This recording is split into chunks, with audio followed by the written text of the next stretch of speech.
Bonjour, on se retrouve pour la troisième vidéo du concours InnoCup Junior pour parler un petit peu des lieux d'inspiration. Parce que c'est vrai que l'innovation et les idées, ça se passe dans la tête et avec votre imagination, mais il y a des lieux qui peuvent carrément favoriser vos inspirations et stimuler un peu votre esprit créatif. Donc un Fab Lab, qu'est-ce que c'est? En français, c'est un laboratoire de fabrication. Donc c'est un tiers-lieu qui est ouvert à tout le monde et où on va retrouver des machines à commande numérique notamment, tout ce qui est imprimante 3D, des découpeuses laser et d'autres machines en tout genre que vous pouvez utiliser et vous pouvez construire votre projet dans ce lieu-là. Vous avez des médiateurs qui pourront vous aider, vous former sur des machines et vous pourrez aussi rencontrer toutes sortes d'utilisateurs qui travaillent sur plein de projets différents. Ça vous donnera plein d'inspiration et d'idées pour faire évoluer votre projet. Vous avez plus de 140 Fab Labs en France qui existent et donc je vous invite à aller voir le site officiel des Fab Labs dont l'adresse sera indiquée quelque part autour de moi au moment où je parle. Sur ce site-là, vous allez retrouver une carte qui recense tous les Fab Labs du monde et donc vous pourrez regarder s'il y a un Fab Lab proche de chez vous que vous pourriez aller visiter. Donc sans plus attendre, je vais vous laisser avec notre intervenant, Jean, qui est un start-upper et qui a créé la Lovebox, qui a passé du coup beaucoup de temps dans un Fab Lab à monter des projets et qui va nous raconter un petit peu son histoire. Jean, qu'est-ce qui fait qu'un jour tu as poussé les portes d'un Fab Lab? Alors en fait, je revenais d'un voyage autour du monde avec ma chérie et puis je devais partir 6 mois plus tard à Boston travailler pendant 1 an au MIT. En fait, du coup, j'avais 6 mois un peu pour moi et j'avais entendu parler d'endroits où on peut fabriquer un peu tout ce qu'on veut, presque tout ce qu'on veut, les Fab Labs. Et je me suis dit, pendant 6 mois, je vais fabriquer des machines dans un Fab Lab. Est-ce que tu peux nous dire en quelques mots comment le Fab Lab a pu t'aider dans tes projets ou t'inspirer? Le tout premier projet avec lequel je suis venu, et c'est dû au fait justement que j'allais partir à Boston et que ma chérie allait rester à Grenoble.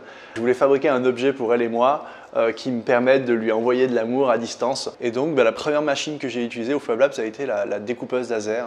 Parce que la découpeuse laser, elle vous permet juste, en faisant des choses très très simples, vraiment quasiment comme dessiner sur du papier.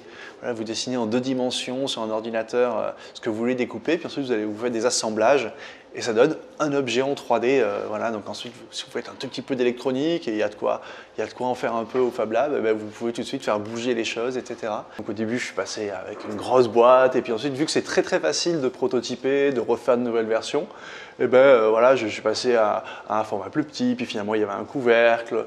Donc petit à petit, en fait, en rencontrant des gens qui m'ont appris des techniques, ou juste des gens qui m'ont dit « Ah non, mais là ta boîte, elle vibre, elle fait peur, etc. » Petit à petit, du coup, j'ai itéré le concept.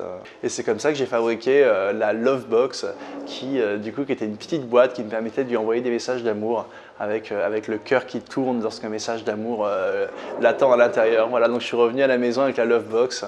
Est-ce que tu penses à une anecdote que tu pourrais nous raconter sur un de tes projets qui aurait pris une tournure complètement différente grâce ou à cause du Fab Lab ou des utilisateurs que tu as pu rencontrer là-bas? Alors en fait, au bout de quelques mois que je travaillais, ou peut-être même quelques semaines où je travaillais au Fab Lab, une personne du Fab Lab, Thibaut, me voyait faire mes machines et m'a dit « Ah mais ça serait génial que tu puisses présenter toutes ces machines fantastiques dans une exposition. » Au cours de cette expo, j'ai présenté toutes mes machines, dont la Lovebox, la boîte à amour connectée. Puis un jour, il y a une fille qui s'appelle Marie, qui vient au Fab Lab, qui tombe devant la Lovebox, qui tombe complètement amoureuse de la Lovebox. Et en fait, elle m'a proposé de venir pitcher dans un autre lieu un peu qui appartient justement à ces espaces collaboratifs, qui est un espace de coworking, pour en faire une start-up. Voilà. Et donc, c'est comme ça qu'est née l'entreprise Lovebox. Et Marie est devenue depuis la cofondatrice de la société. Voilà, donc c'est une vraie rencontre. Quels sont les autres lieux dans lesquels tu aimes aller pour t'inspirer ou trouver des idées? Moi, j'aime bien voir des expos un peu d'art contemporain. Et ça, finalement, parfois, ça donne des idées aussi de choses qu'on a envie de faire qui ne sont pas forcément de l'art, mais qui sont un peu à côté des choses qui se font. Sinon, moi, j'aime beaucoup travailler dans les espaces de coworking parce que ce qui est génial, c'est que dans un espace de coworking, il y a des gens en fait, qui travaillent dans des choses qui n'ont rien à voir avec vous. Et ce qui fait qu'ils ont quand vous discutez mais autour d'un café de façon complètement informelle de ce que vous faites, ils vont vous dire des choses qui vont complètement vous faire sortir de vos habitudes, de vos croyances, etc. Et avoir un point de vue ou une discussion de quelqu'un qui partage des valeurs très différentes des vôtres et du coup qui va vous apporter quelque chose par là. Et alors pour finir, est-ce que tu aurais un conseil ou un encouragement que tu voudrais donner à nos participants ?